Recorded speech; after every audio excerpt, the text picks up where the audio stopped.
So ek het so 'n bietjie van 'n stoei gehad hierdie week. Waar gaan ek aan met Jesus stories? Matteus 14, Markus 7 of Johannes 6? En ek dacht toe, Christus, ons kan nie die geleentheid om Johannes 6, ons het 'n mooi momentum opgebou tot hier, ons kan nie die geleentheid verby laat gaan om nie oor Johannes 6 te praat nie. So ons sal maar volgende week aangaan met Markus 7. En julle sal verstaan hoekom ek so sê volgende week. Ons is in 'n reeks wat ek getitel het, Jesus stories, en vandag is ons in deel 25. Is daar 'n 25 al daar? Nee, hoekom wil hy nie werk nie? Is hy nou uit die lug uit. Ok. In hierdie reeks praat ons oor Jesus, en dis waar elke kerk veronderstel is om te gaan. Nommer 1, Jesus. Kerk gaan nie oor die mens en die mense gemak nie. Kerk gaan oor God en wie hy is, en ons dien God as 'n gesamentlike liggaam wat hy gered het. En ons leer nou by hom wie hy is. En toe hy ons gered het, het hy binne in ons elkeen 'n begeerte kom plaas deur die Heilige Gees. So die dag as jy na die Here toe kom en sê, ek wil my saak met die Here regmaak, het die Heilige Gees klaar die werk binne in jou gedoen. Dis jou reaksie op wat God reeds in jou lewe gedoen het. Hy red jou. En hy red jou hoofsaaklik van jouself, en ons gaan dit vanoggend weer sien. So ons kyk spesifiek, soos ons Jesus leer ken, na sy woorde en sy werke, wat hy gedoen. Wanneer God hierdie begeerte in jou hart gesit het, om hom te wil ken, dan leer hy vir jou wie hy is, en hy doen dit vir ons deur sy seun. Dis hoekom Jesus gesê het, ek sê net wat ek die Vader hoor sê, en ek doen net wat ek die Vader sien doen. Wat twee goed beteken, as jy vir Jesus kyk, leer jy wie God is. Leer jy hom ken. En die tweede ding is, wanneer God jou elke dag lewe is, dan sê jy net wat hy sê jy moet sê, en jy doen net wat hy sê jy moet doen. Dan loop jy nie meer agter jouself aan nie, jy loop agter God aan met alles wat jy doen. En hoe weet jy wat sê God en wat doen God? Ons het 'n hele Bybel vol, prys die Here dat ons vandag 'n Bybel het om te kan lees. Want kan jy jouself net imagine as ons nie ingehaat het nie. Vir 400 jaar nadat Jesus die aarde verlaat het, was daar nie so iets soos 'n Bybel nie. Ons dink partykeer die disippels het Bybel gelees. Hulle het nie Bybels gehad nie. Die eerste Bybel het eers in druk gegaan 1500 jaar na Jesus weg is van die aarde af. En toe kan die hele, almal dit lees, maar meeste mense was ongeletterd. En dit was in Engels, hoog Engels, die eerste ene. So daar is dit so 'n bietjie interessante geskiedenis. Nou, as ek vanoggend sy gedeelte die gedeelte wat ek vanoggend met julle behandel, is nie 'n storie so seer. Daar's 'n bietjie storie daaraan, maar dit is 'n preek van Jesus. Dis 'n preek wat Jesus gepreek het. En hy las so mooi aan by Jesus wat die visse en die broodjies gemaak het. En as jy nou vir my moet vra, wat staan vir my uit in hierdie preek? Daar's 'n klomp goed wat ons vanoggend weer van God gaan leer, maar wat vir my nogal groot uitgestaan het, is hierdie ene: as jy weergebore is, werk jy nie meer vir jouself nie. En dis nogal 'n vreemde gedagte vir baie van ons, want hoe lyk dit prakties? As jy weergebore is, werk jy nie meer vir jouself nie. Daai dag stop dit. Van die dag wat jy gebore word, werk jy vir jouself. Dink dit gou daaraan. Jy werk vir jouself. Jy het geskree toe jou maag leeg was, want jy het nie regtig geweet hoe om anders te wys dat ek het iets nodig en ek soek dit nou nie. So die skree was die werk wat jy gedoen het om jou maag vol te kry.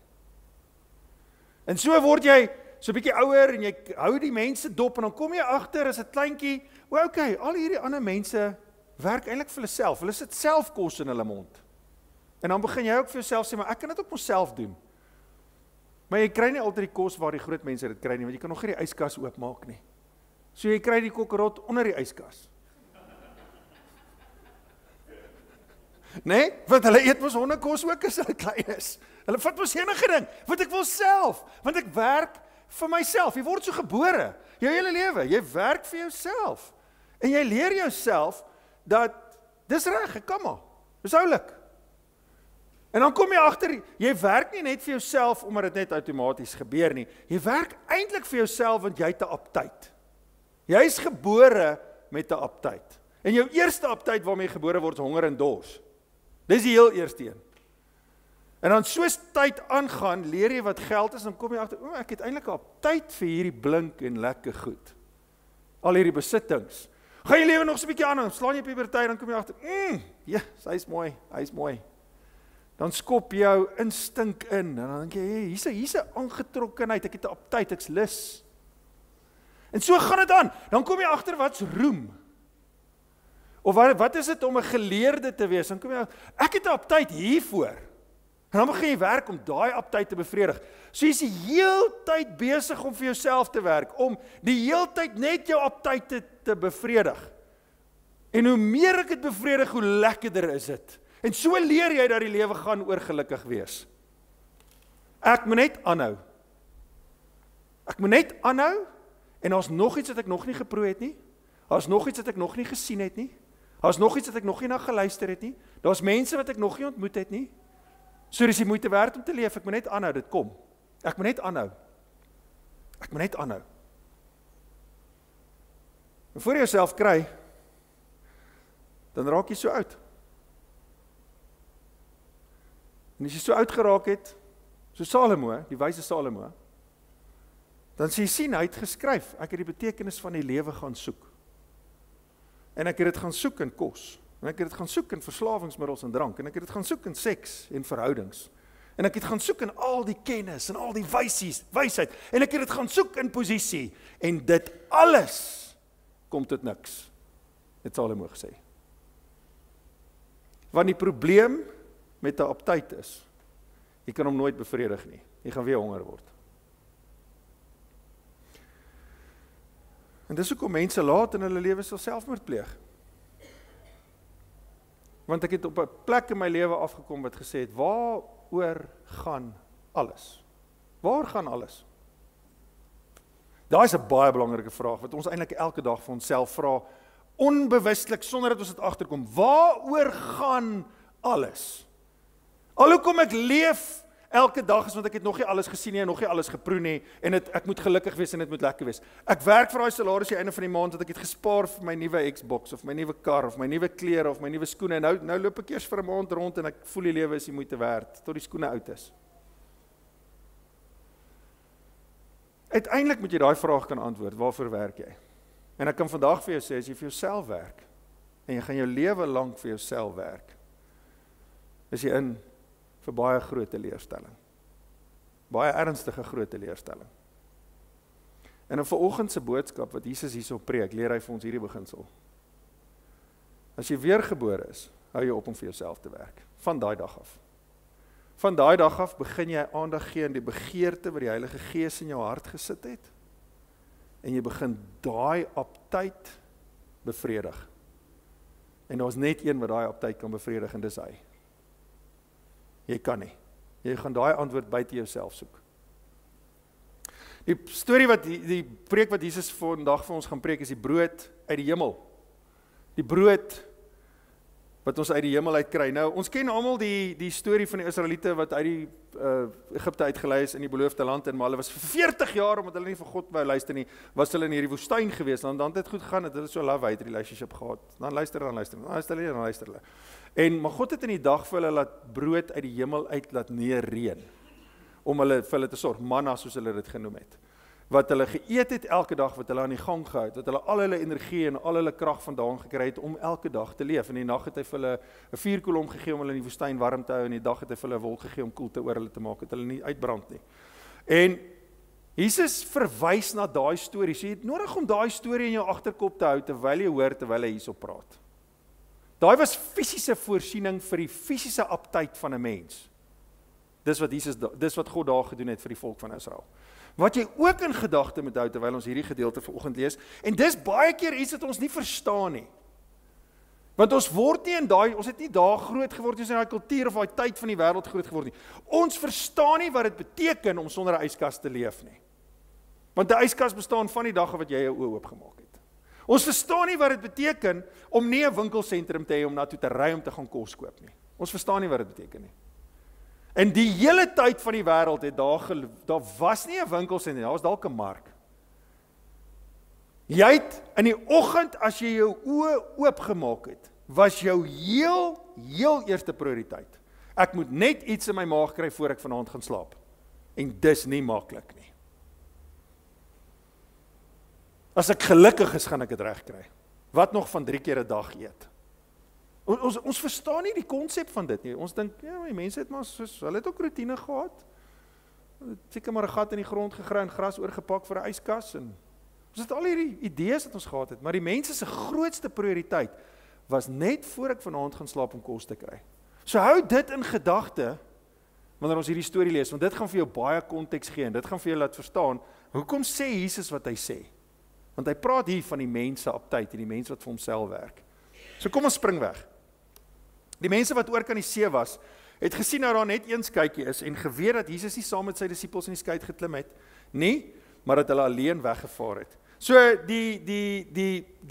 as jy nou hier was die laaste 2 weke, dan sal jy nou weet waarvan ons praat. Jesus het op die oewer gestaan, en hy het gepreek, uiteindelik op so 'n halwe koppie gestaan, daar was 5000 mans alleen, en toe is daar nog vrouens en kinders by, dit kan maklik 15000 mense wees, en het laat die aand geword, hulle het nie kos gehad nie, en sy disippels kom en sê, stuur hulle huis toe, en hy sê, gee julle vir hulle kos. Ja, maar waarom moet ons nou soveel kos kry vir soveel mense, en Jesus vermeerder 5 visse en 2 broodjies, en wat het ons geleer van God, en al daai goed. So as jy dit gemis het, dit is al op ons YouTube channel. In elk geval, en hier gee Jesus vir al daai mense, hulle nommer 1 behoefte. In die oggend sal hulle oë oopmaak, en die rede hoekom hulle leef, die honger jaag my. Hier gee hy dit vir hulle. En net daarna toe wil hulle hom sommer koning maak, en ek het nog vir julle vertel, wat is die simboliek daaraan, en wat beteken dit? En hy vlug toe die berg op, en hy stuur die disippels in aan die see in, en hy join hulle toe later, dat hy deur die water loop, en die volgende dag toe is hy nou aan die ander kant. So hierdie mense, wat toe nou die vorige aand huis toe is met vol maag, het toe nou die volgende oggend teruggekom, na dieselfde plek toe. Ek gaan vir oggend werk om te eet, maar ek weet nou waar om kos te kry. So gaan dit daar haal. Ek sit verlof in by die werk, want wat ek van werk vir 'n dagloon is 1 denario, en dit gaan in elk geval net vir my 1 ete vandag gee. So waarvan ek gaan terug na daai plek toe waar ek gister 1 ete gekry het.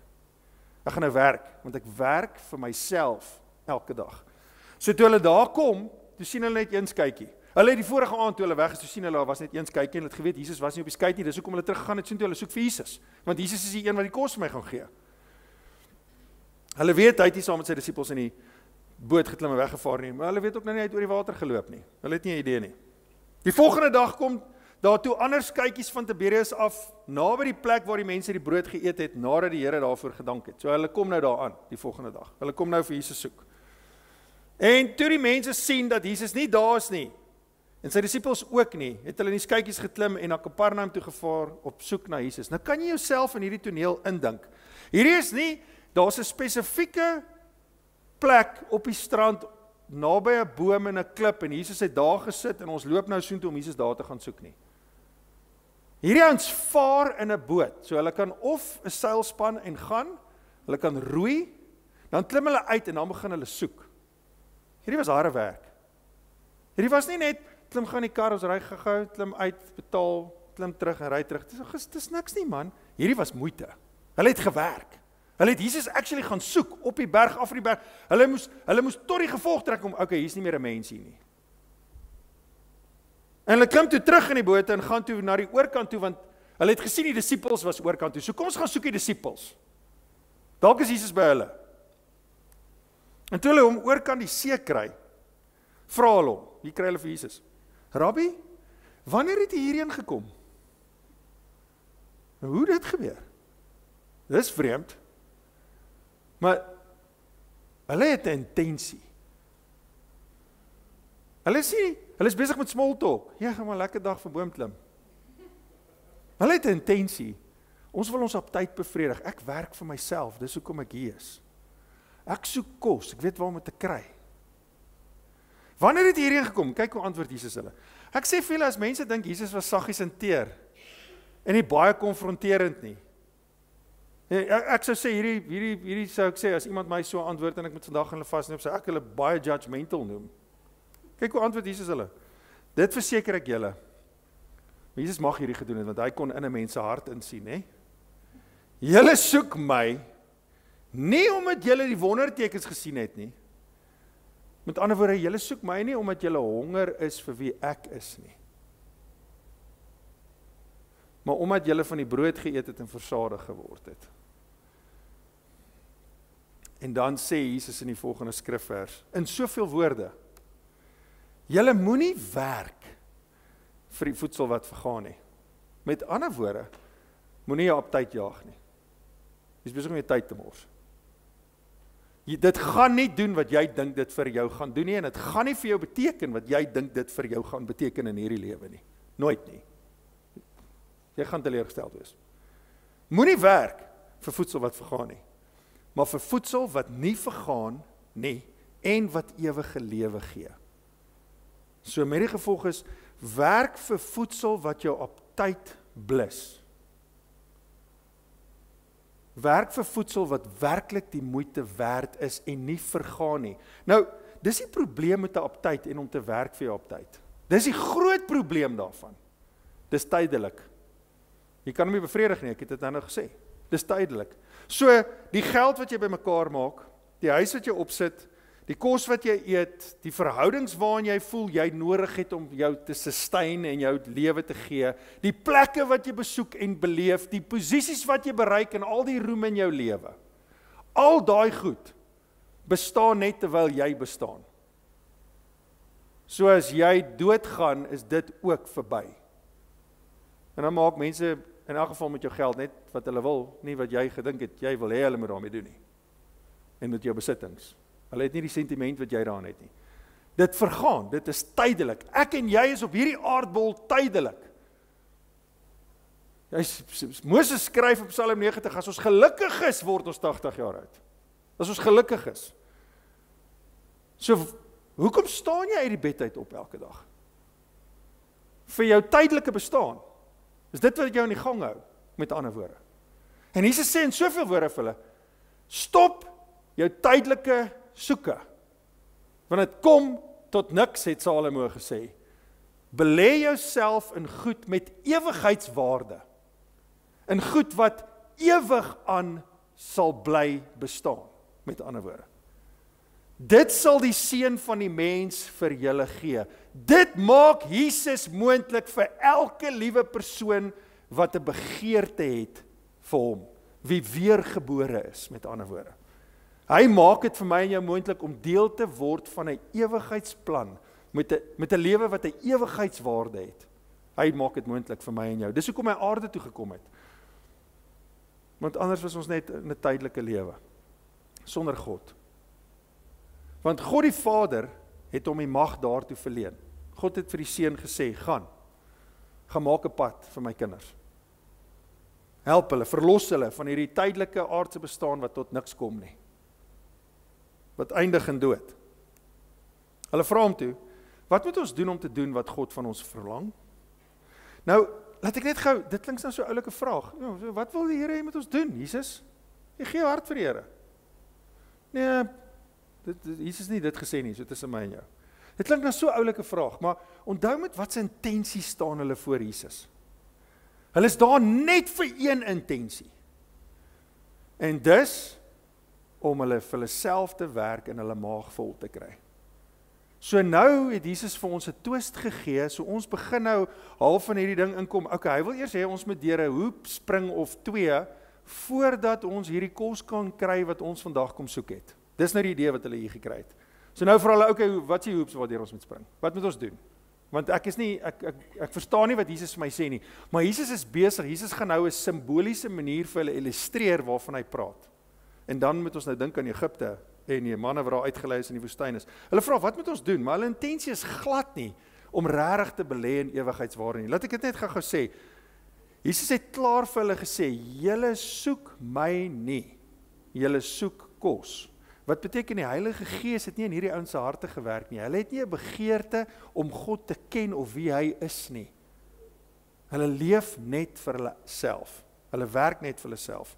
Kyk wat antwoord Jesus hulle. Jesus antwoord hulle, wat God van julle verlang, is dat julle moet glo in hom wat hy gestuur het. Daai woordjie glo, het ek al 'n paar keer hierso gesê, die definisie daarvan in die Grieks waarin dit geskryf is nie glo dat Jesus is God se seun nie. Dat Jesus het aarde toe gekom nie. Glo dat hy het vir my sondes gesterf nie. Dis nie wat dit beteken nie. Daai woordjie glo daar beteken sit al jou vertroue in hom. Dat hy weet wat's die beste vir jou. En daar's 'n groot verskil om dit te doen as om net te glo. Daar's baie mense wat sê ek glo in God se bestaan, so ek is nie 'n ateïs nie. Jy kan goddeloos, jy kan sonder God sterf en nie 'n ateïs wees nie. tot die duiwel glo God bestaan. Dis nie die definisie van geloof daar nie. So, kom ek gee dit vir julle op 'n ander praktiese manier, om dit so vir jou te verduidelik. Wanneer jy kos in jou mond sit, doen jy dit vir 2 redes. Die eerste rede hoekom ons eet, is, want ek's lus vir dit.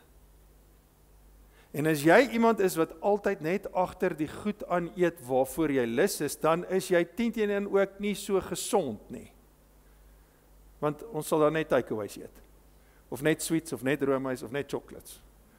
Dis die eerste rede hoekom ons eet. Die tweede rede hoekom ons eet, is eintlik om voeding te kry, om my liggaam te onderhou, dat ek kan bly staan en kan aanhou elke dag. Ek vertrou my kos om na my te kyk en vir my lewe te gee, met ander woorde. So hopelik, en dis nou ons die groot challenge van die lewe, is om dit wat lekker is, en dit wat goed is, te combine, dat dit lekker is.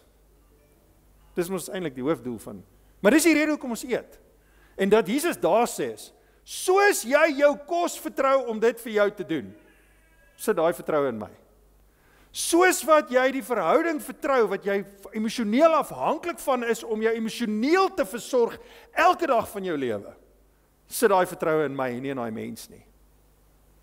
Met ander woorde, dis wat Jesus vir hulle sê, vertrou dat ek is wat jy nodig het, in plaas van jou tydelike aptyd.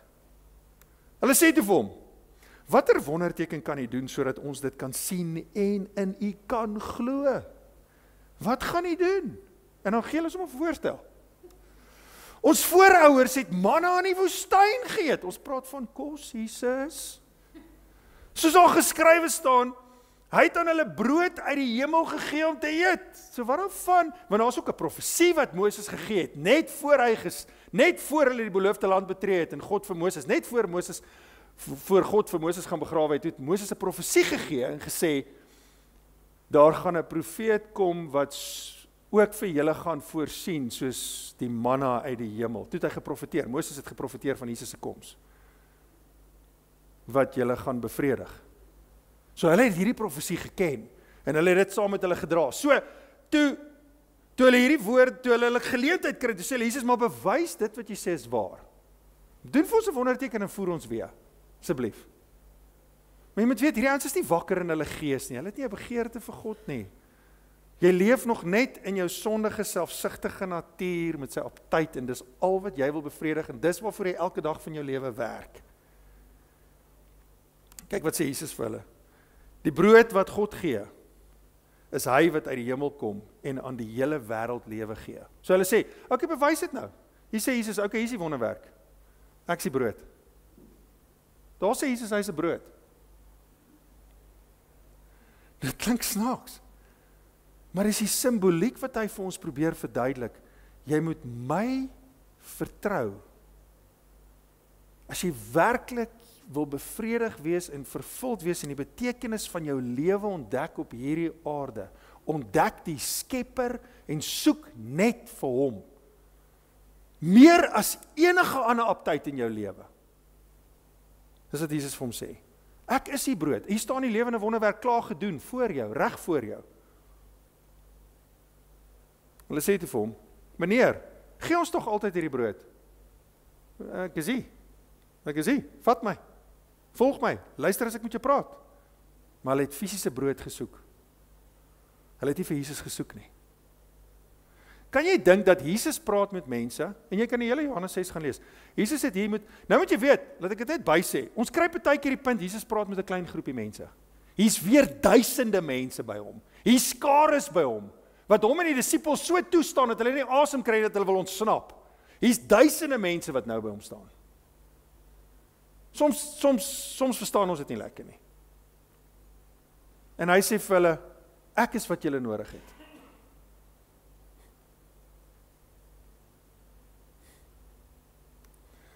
Jesus sê vir hulle, ek is die brood wat lewe gee. Wie na my toe kom, sal nooit weer honger kry nie. En wie in my glo, sal nooit weer dors kry nie.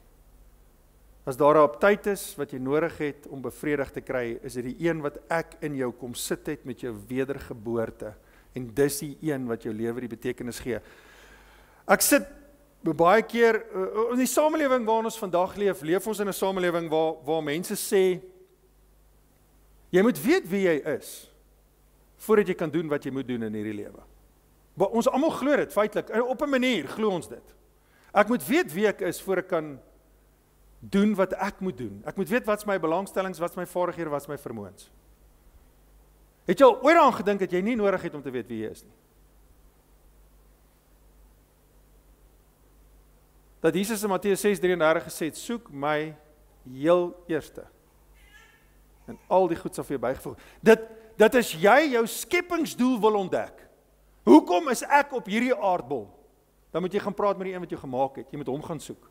Want hy is die enigste een wat jou werklik kan antwoord. Jy het eers nodig om jouself te ken nie. Hy weet hoeveel hare is op jou kop, jy weet nie. Vir die wat nie hare het nie, jy is uitgesluit in hierdie voorbeeld. Hy weet. As jy in 'n krisis in jou lewe is en ek weet nou nie wat moet ek my lewe maak nie. Ek weet nie waar moet ek nou gaan werk, of wie moet ek trou, of waar moet ek bly, of wat moet ek gaan swat? Het jy al ooit aan gedink dat dit 'n opsie is om op jou gesig neer te val en God te soek tot jy antwoorde het? Want hy is eintlik die enigste een wat weet. Ons leef in 'n samelewing wat vir ons leer, nee, maar waarvan hou jy? Kyk net op tye en laat dit jou lei.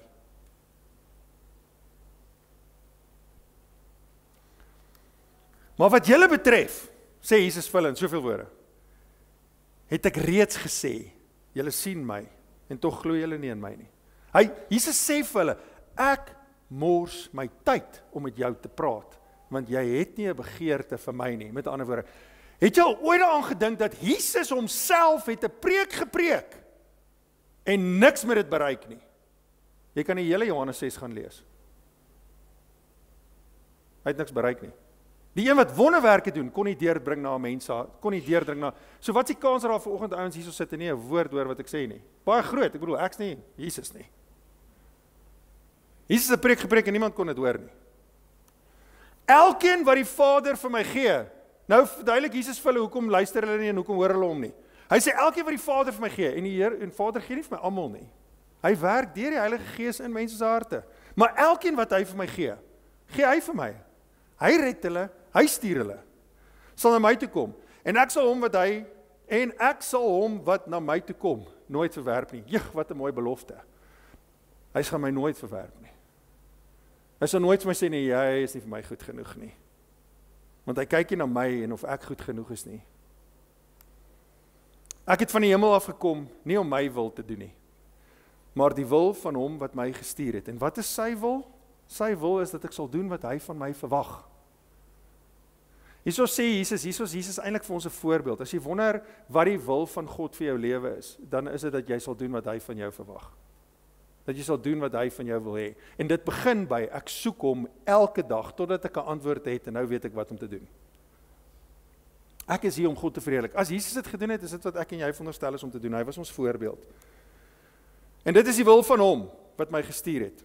Dat ek van almal wat hy my gegee het, nie een verlore sal laat gaan nie, maar hulle almal op die laaste dag uit die dood sal laat opstaan. Aan die ander woorde, dis Jesus wat sê, as God daai werk in jou lewe gedoen het, en jy is weergebore, en jy het 'n begeerte om God te ken, dan is my werk as Jesus, om jou aptyt vir God te bevredig. Ek sorg dat jy kom waar jy moet wees. Ek doen daai werk in jou lewe. En ek sal sorg dat nie een verlore gaan nie. Dis Jesus. Dit is die wil van my Vader. Dat elkeen wat die Seun sien en in hom glo, die ewige lewe sal hê. Weereens, die glo daar's nie, ek glo Jesus bestaan en ek glo Jesus het vir my sondes gesterf nie. Glo in God se bestaans nie. Dit beteken ek vertrou hom elke dag, net soos ek my kos vertrou om my te voer, vertrou ek hom meer om my deur hierdie lewe te vat en te dra. Vir elkeen wat die wil van die Vader is dat elkeen wat die Seun sien en in hom glo, die ewige lewe sal hê. En ek sal hom op die laaste dag uit die dood laat opstaan. Ander woorde, Jesus verwys daar na die feit dat hierdie wêreld is tydelik. En ons almal gaan doodgaan. En as jy my soek, soos die kos wat jy soek, soos die aptyt wat jy soek, as dit jou prioriteit in jou lewe is, sal dit wat jy doen nie tydelik wees nie. Ek sal jou uit die dood uit opwek en dit wat jy gedoen het ewigheidswaarde. Ander woorde, jy sal jouself belê in die ewigheid as jy my soek met alles wat jy het. Dis wat Jesus sê, in soveel woorde. Dit verseker ek julle, wie in my glo het die ewige lewe. Ek is die brood wat lewe gee. Ek is wat jy wil consume, soos hulle in die Engels sê. Jy wil totaal my hê. Dis vir jou die heel belangrikste prioriteit van jou lewe. In elk geval, hulle hou toe nou nie van Jesus se antwoord nie, so hulle hou net, jy kan die storie op jou eie gaan lees, dis amper 80 verse. Jesus sê net, hier is die brood wat uit die hemel kom, dis ek, sodat 'n mens daarvan kan eet en nie sterwe nie. Doen jouself 'n guns en belê jouself deur my te ken. Deur aandag te gee aan daai begeerte in jou hart vir my. Die brood wat ek sal gee is my liggaam. Ek gee dit sodat die wêreld kan lewe. So hierso sê Jesus, ek het gekom in 'n lyf na hierdie aarde toe en ek het die volheid van God in hierdie lyf. En die mens verdien ewige dood vir sy sonde. 'n Straf en 'n ewige dood. Die mens kon nie heilig genoeg lewe om met God in 'n verhouding te staan nie. En vir dit verdien hy 'n pak sla. En dan 'n wrede kruisiging en dan om begrawe te word. Hy verdien, dit is wat ons noem God se wraak. Die mens verdien God se wraak vir sy selfsugtigheid. Vir ek wat net die hele tyd my aptyd wil bevredig. Dis wat die mens verdien. En Jesus sê hierso, maar ek het gekom sodat ek die heilige lewe kan lei wat jy nie kon lei nie. So ek leef die lewe namens jou. Sodat ek jou pak slaag kan vat namens jou. Sodat ek jou wrede kruisdood kan vat namens jou. Sodat hulle my kan begrawe. Maar wat gebeur dan? Ek staan uit die dood uit op sodat jy kan lewe. En jy kan dood bly nie. Sodat jy lewe kan beleef tot in ewigheid saam met God. So hy sê, my lyf is wat jy nodig het om jou te onderhou vir die res van jou lewe. Ek is daai brood wat jy nodig het. Net soos dat jy daai brood of daai ding wat jy eet vertrou, daai ding wat jy gebruik om jou aptyd te bevredig, is ek dit wat jy soek. En net ek kan dit vir jou gee. Maar hierdie klomp Jode was net op 'n fisiese plek. Jesus, ons wil asseblief net manna hê. Ons soek net kos. Die Jode het toe onder mekaar begin stry en gesê, hoe kan hy sy liggaam vir ons gee om te eet? Jesus is 'n kannibaal. Want dis al wat hulle hoor. Ons moet nou sy lyf eet. Jesus is simbolies besig om vir hulle te verduidelik dat moenie werk vir jou op tyd nie. Moenie meer werk vir jouself nie. En al wat hulle hoor is kos, kos, kos. My maag is leeg en dit praat harder as Jesus. Jou op tyd praat baie harder as God baie keer in jou lewe. Jy sal vir jouself baie goed doen om jouself bietjie te bevraagteken wanneer dit daarby kom, om agter te kom, jy gee net meer prioriteit in jou aptyd, eintlik as in jou verhouding met die Here. Die Here is eintlik net 'n afdeling in my lewe. Hy is nie my lewe nie. Maar Jesus sê vir hulle, dit verseker ek julle, as julle nie die liggaam van die Seun van die mens eet en sy bloed drink nie, het julle nie lewe in julle nie. Jesus is nie teruggehou nie, hè? Hy weet wat hulle dink. Hy weet hulle dink nou, hy sê hulle is 'n kannibaal. Ja, en dan dryf hy net die spyker verder in. Ja, kom ek gee hulle nou regtig rede om ongelukkig te wees. Ek verseker jou, as jy nie my liggaam eet nie, en my bloed drink nie, het julle nie lewe nie. Dan is jy eintlik maar net oorgegee aan jy werk vir jouself in jou optye. Toe hulle dit hoor, kyk hierna, het baie van Jesus se disippels gesê, wat hy nou sê, is darm te erg. Want die meeste van hulle was Jode. Ons is nie kannibale nie. Christus, ons moet 'n mens eet en sy bloed drink. Wie kan daaraan gehoor gee? Wie kan daarna luister? En Jesus het van self geweet dat sy disippels hier oormor. Onthou, Jesus het nie net 12 disippels gehad nie. Hy het groter groeperings disippels gehad wat meer konstant saam met hom gegaan het. Sy 12 disippels was die hele tyd by hom, dan was daar 'n groepie van 32 en dan was daar 'n groepie van 72. Maar wat jy nie moet vergeet nie, Duisende mense het die volgende oggend gekom vir breakfast. Daar staan 'n astronomiese klomp mense om Jesus. Hulle het hom nie gesoek nie. Hulle het gesoek wat hy het om vir hulle te gee. Jesus van gesel, hy het klaar geweet. Jesus het geweet wat gaan in hierdie mense se harte aan, want hy's Jesus. En hy sê vir hulle, skrik dit julle af. Christus, Jesus, kom ek druk my vinger af waar julle geïrriteerd is. Die Here doen dit. Maar asof nee, Jesus is mooi saggies en teer en hy hanteer my met handskoene en wol en ek lees nie daai Jesus in my Bybel raak nie. Ek het nog nooit. Dit is die gees wat iemand lewend maak. Hier gee Jesus vir hulle die rede hoekom hulle nie wakker is terwyl hy met hulle praat nie. Want die Heilige Gees het nog niks in jou lewe gedoen nie. Jy's dik dood, met ander woorde. Jy het geen begeerte vir God nie. Jy leef volgens jou sondige natuur. Al wat jy wil doen is jy werk vir jouself. Jy bevredig net jou optydte. Die mens self kan dit nie doen nie. As jy gedink het, jy kan trots wees op jouself, dat jy jou hand opgesteek het en gesê het, Jesus, ek neem my hart aan, dan lees jy nie jou Bybel nie. Dit is nie as gevolg van jou dat dit gebeur het nie. Dit is as gevolg van die werk van die Here wat in jou gebeur het, dat jy gereageer het. Jy kan dit nie self doen nie. Wat ek vir julle gesê het, kom van die Gees en gee lewe. Ek het sopas vir julle gesê wat die Heilige Gees sê en wat die Here sê. Hieroor het baie van sy disippels omgedraai, huis toe, en nie meer saam met hom gegaan nie. Weet jy wie almal het omgedraai en huis toe gegaan? Almal. Behalwe 12. En vandag verbeel ons onsself, omdat die kerk vol is, dien almal die Here. Toe vra Jesus vir die 12, want dis al wie oor is. Wil julle nie ook weggaan nie? Joh, hierdie Jesus, ek weet nie of ek van hom sou gehou het nie, hè?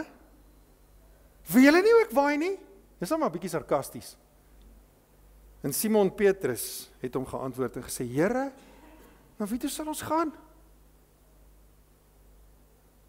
U het die woorde wat ewige lewe gee. En hier kry ons 'n voorbeeld van iemand wat 'n begeerte het om sy aptyt te bevredig deur Jesus te ken. En hoekom sê hy hierdie woorde? Want hy het nou net gesien hoe loop hy op water. Toe het hy voor hom neergeval op sy knieë en al 11 die ander disippels ook en gesê, U is waarlik die Seun van God. Ons het klaar geproe. Ons weet waar ons aptyt nou is. En dit is nie meer by fisiese brood nie. Met ander woorde, dis verregaande. Dis ondenkbaar om te dink, ek gaan hiervan af wegstap. Want ek het klaar gesmaak wie God is. Ek het klaar hierdie vleis geëet en hierdie bloed gedrink. My vertroue is nou 100% waar dit moet wees, met ander woorde. En ons glo vas. En ons weet dat U die Heilige van God is. Dat U die brood van die lewe is. Dat U die manna uit die hemel uit is. Wat leer ons by Jesus? Kies 'n paar lesse. Ek gaan vinnig hier deurgaan, want ek wil graag by nagmaal uitkom. Die eerste een is, die Heilige Gees red jou. As jy dit nie vanoggend gehoor het nie, wil ek dit vir jou in soveel woorde sê.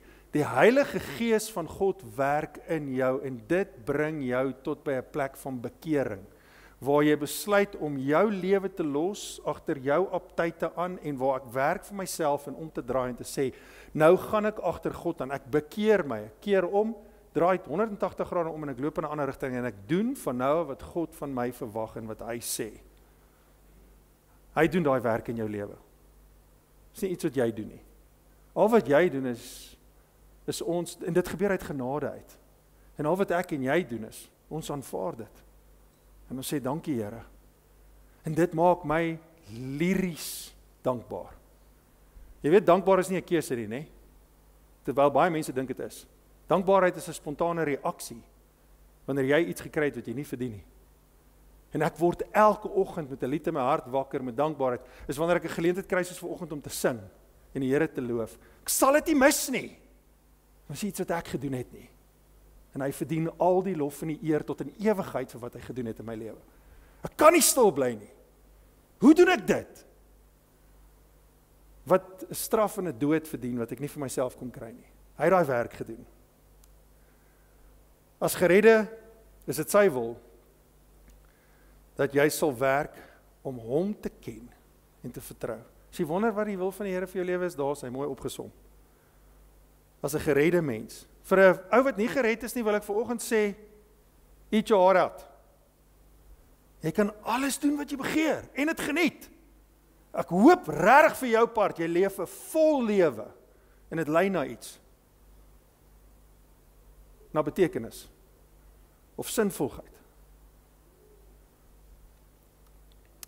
Die wie hy red, verwerp hy nooit. En daai belofte het ons uit die mond van Jesus. Hy werk in jou en die een wat die goeie werk in jou begin het, sal dit volëindig. Om hom te ken, het ewigheidswaarde. Inteendeel, jou hele lewe word spandeer aan ewigheid as jy hom ken. Jy is nie net hier nou en jy was nou net 'n suurstofdief en dan is dit verby nie. Moses beskryf dit in Psalm 90. Ons is soos gras. In die oggend stoot ons groen lote uit en by 11:00 word ons afgesny, teen 1:00 die middag lê ons verdroog op die komposhoop. Dis hoe kort my en jou lewe op hierdie aardbol is, sonder die Here. As ons gelukkig is, word ons 80.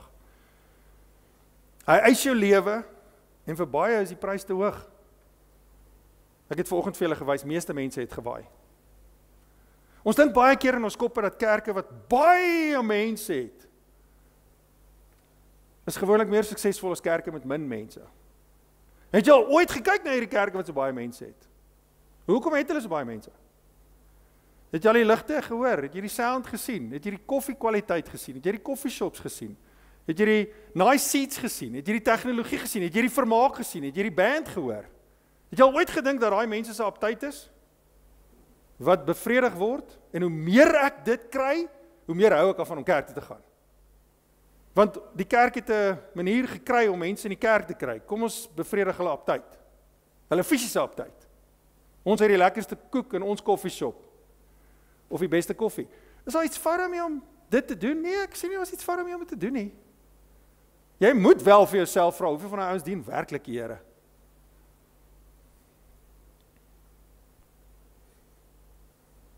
Die prys is hoog.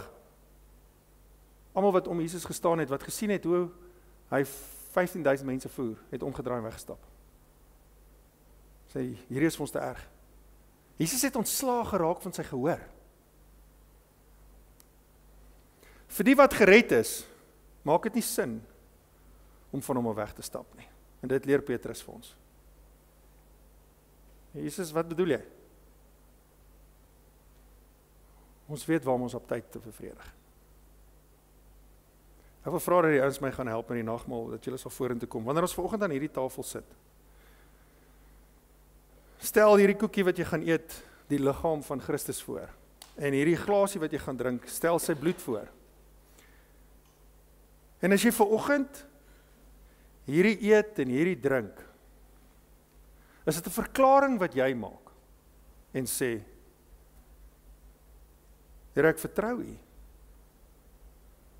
U is die een wat werklik my honger en my dors vir ewig kan les. Ek vertrou U dat my lewe ewigheidswaarde het en nie hier begin en hier stop nie. Dis wat jy doen elke keer as jy hierdie eet. Dis nie 'n saak van kannibalisme nie. Dis 'n simboliese manier om te sê, hy was die brood wat my lewe gee en ewige lewe gee, soos dit veronderstel is om te wees. En Jesus het gesê, doen dit so gereeld as moontlik. Weet jy hoekom? Want die wêreld hou nie op nie. Hierdie wêreld waarin ons leef, hou nie op nie.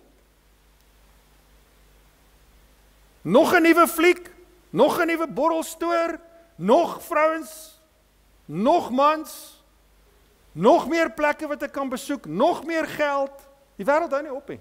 Daar's nog 'n pretpark gebou wat ek nog nie gesien het nie. Dit hou nie op nie. Daar staan geboue in die middel van die dorp leeg, maar ons hou aan om buite te bou. Want ons moet aanhou om die mense op tyd te bevredig. En wat gebeur? Ek en jy word blootgestel hieraan. Ons het sintuie. Ons sien dit die hele tyd. Stap by SeaWorld en wow. Daar's nog een. Okay, waar is hy? Kom ons gaan kyk hom ook. Jesus sê, doen dit so gereeld as moontlik. Hoekom? Dat daai goed jou nie verlei nie. Dat dit jou nie insluk nie. Dat dit jou nie so oorvat dat jy net naderhand aandag gee aan jou tydelike aptyt op hierdie aardbol. So ek wil jou vanoggend vra, as jy hierdie nagmaal gebruik vanoggend, dink aan die woorde wat Jesus gesê het. Hy het gesê, hier is my liggaam. Hy het gesê, neem dit en eet dit. Die liggaam wat die brood van uit die hemel uit was, wat jou heilige lewe geleef het, wat jy nie kon leef nie. En wat die straf gevat het, en die dood gevat het, wat jy moes gekry het. Maar ook die liggaam, verheerlikte liggaam, wat uit die hemel, uit die dood het opgestaan het, dat ek en jy vandag kan leef. Dankie Here vir u liggaam.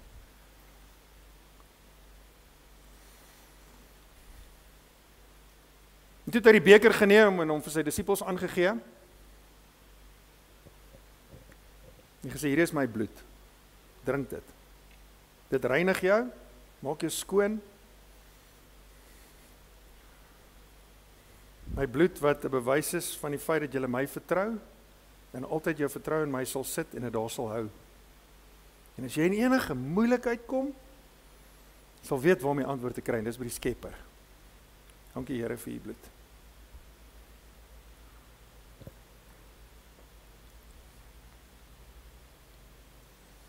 As jy vandag met 'n hart van oortuiging kan sê, ek het 'n begeerte vir God in my lewe.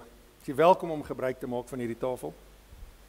Dankie Here vir hierdie woord. Hemelse Vader,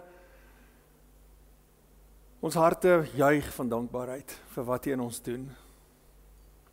Dankie vir die bevrediging wat ons gesmaak het. En mag dit wees dat ons deur die Gees nooit sal vergeet nie.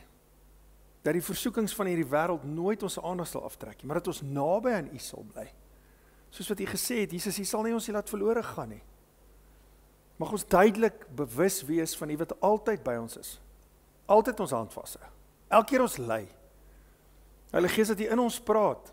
En dat ons nie sal luister nie, dat U sal harder praat, selfs met ons sal sarkasties wees wanneer ons dink ons is arrogant.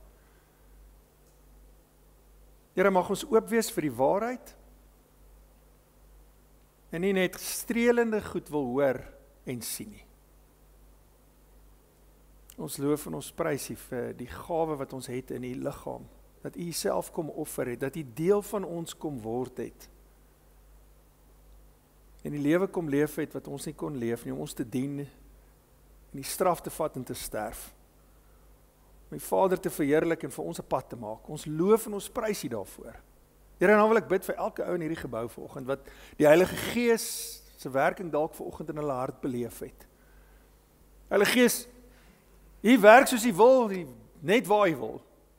En ek glo dis nie onmoontlik dat U vanoggend hier ook gewerk het nie. En vir elke ou wat vanoggend hierso sit en 'n belewenis met U gehad het. Here, ek wil bid dat as hulle weergebore is, dat hulle daai begeerte in hulle hart nou beleef het en gekry het om U te dien met alles in hulle. Dat U dit sal verseker deur hulle elke dag te lei. Dat hulle sal begin getuig van hoe U dit gedoen het, waar U dit gedoen het en hoe U hulle gebruik en in deur hulle werk. Mag hulle lewe die ewigheidswaarde bereik soos wat U dit beplan het, Here.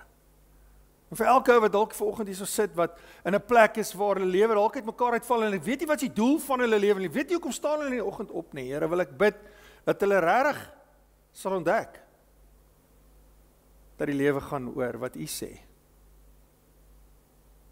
Dat hulle sal werk om U te ken. Ek loof en ek prys U vir die voorreg wat ons het om U kinders genoem te word. In die naam van Jesus, amen.